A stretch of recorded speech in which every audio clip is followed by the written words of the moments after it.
নমস্কার, আপনারা দেখছেন আমন্ত্রণ টিভির। আপনাদের সঙ্গে রয়েছে আমি শ্রাবণী। প্রত্যেক বছরের মতন কিন্তু এই বছরেও সারা দেশ জুড়ে পালিত হয়েছে রথযাত্রা। কথায় কথিত আছে যে রথের দড়িতে বা রশিতে টান পড়লে নাকি দুর্গা আসে, অর্থাৎ রথের যে শুভ সূচনা বা রথযাত্রা, এই রথযাত্রার মধ্যে দিয়েই কিন্তু দুর্গাপুজোর সূচনা প্রায় হয়েই যায়। প্রত্যেক বছরের মতো এই বছরও কিন্তু পুরীতে অতি সমারোহের সাথে রথযাত্রা পালিত হলো।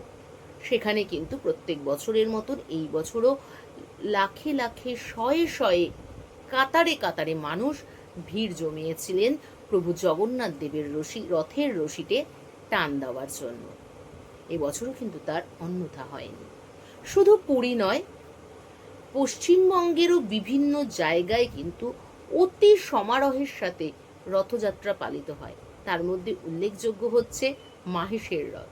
সেখানেও কিন্তু প্রচুর মানুষ, শয়ে শয়ে মানুষ ভিড় জমিয়েছেন প্রভু জগন্নাথ দেবের রথের রশিতে টান দেওয়ার জন্য, জগন্নাথ দেবের মাসির বাড়ি যাওয়ার যাত্রায় সাক্ষী হওয়ার জন্য, সামিল হওয়ার জন্য।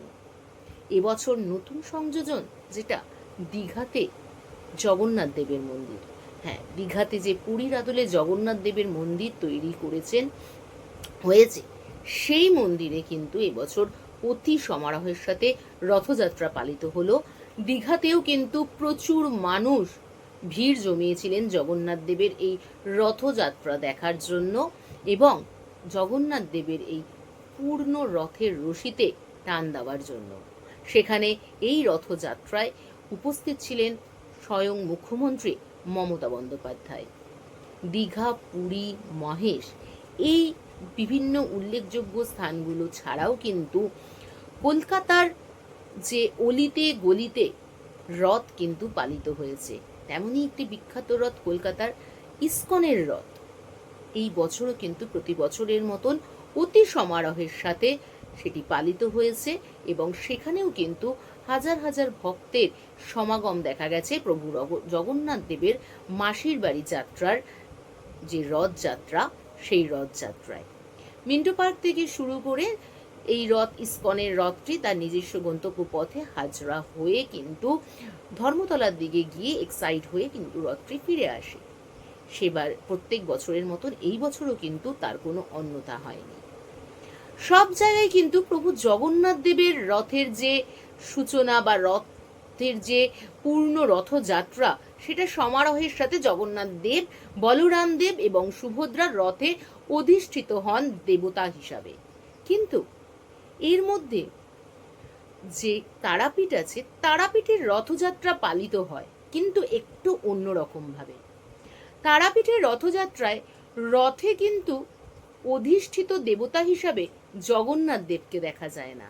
সেখানে কিন্তু অধিষ্ঠাত্র দেবতা হিসাবে রথে বিরাজ করেন স্বয়ং মা তারা।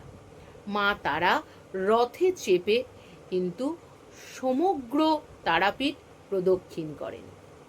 একটু হলেও কোথাও যেন রথযাত্রার একটু অন্যরকম স্বাদ, একটু ভিন্ন ধরনের আমেজ তারাপীঠে কিন্তু পাওয়া যায়। এই বছরও কিন্তু তার অন্যথা হয়নি। সারা দেশ জুড়ে প্রভু জগন্নাথ দেব সাথে মা তারাও রথে কিন্তু সাওয়ার হয়েছেন। রথের যে উন্মাদনা, রথের যে আনন্দ সবাই কিন্তু উপভোগ করেছেন। তার কিছু টুকরো মুহূর্ত আপনাদের সাথে কিন্তু আমরা অবশ্যই শেয়ার করব বা তুলে ধরব। এখনকার মতন এই পর্যন্তই। আরও খবর দেখতে হলে, আরও খবর জানতে হলে আমাদের সাথে থাকুন, আমাদের পাশে থাকুন। আমাদের যে চ্যানেলটি রয়েছে সেটি অবশ্যই লাইক, শেয়ার এবং সাবস্ক্রাইব করুন। আপনারা দেখছেন আমন্ত্রণ টিভি। দেখুন, জানুন, মেতে উঠুন।